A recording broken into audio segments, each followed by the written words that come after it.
I'm Amy from Doodle Dog Designs. We're going to be making some primitive bell bowl fillers today. And so I have some bells. These are all have a rusty appearance already to them except these two smaller ones. And they are around an inch, a little bit more than an inch. So we have got some beeswax that we are melting in an old pot that we use exclusively for wax. And then we have an aluminum pie pan here that we're going to roll the bells in after we dip them in wax. So in this mixture is some cinnamon and some instant coffee. Looks like this has a lot of cinnamon in it, so we're going to add a little bit more coffee. This cinnamon mixture has been saved from a previous project.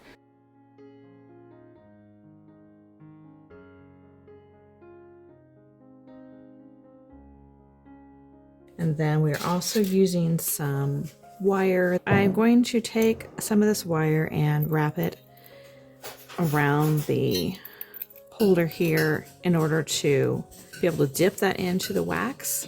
So our wax is hot now. It's completely melted, and this is beeswax.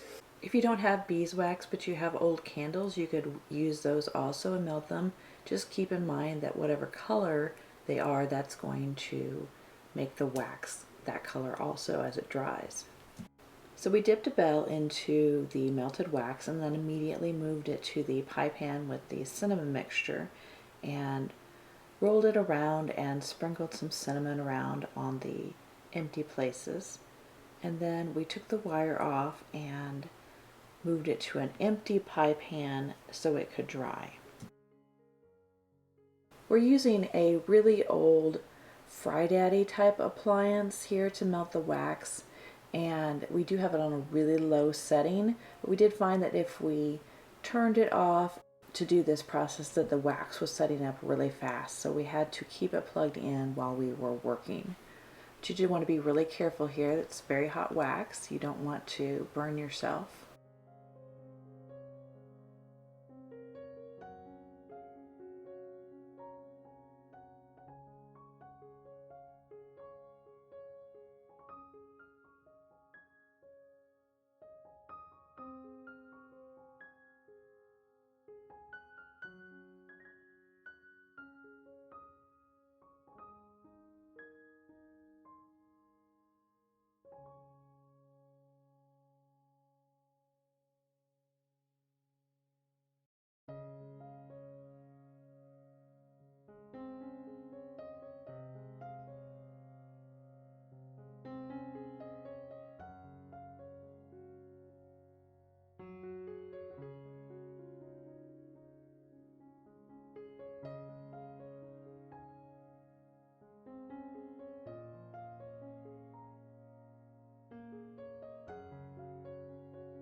So this is a glass Bennington bowl we're going to use. We're going to put a few sprigs of greenery in the bottom of the bowl, and then we are going to add the waxed cinnamon bells.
Thanks for watching. I'll see you next time. Bye.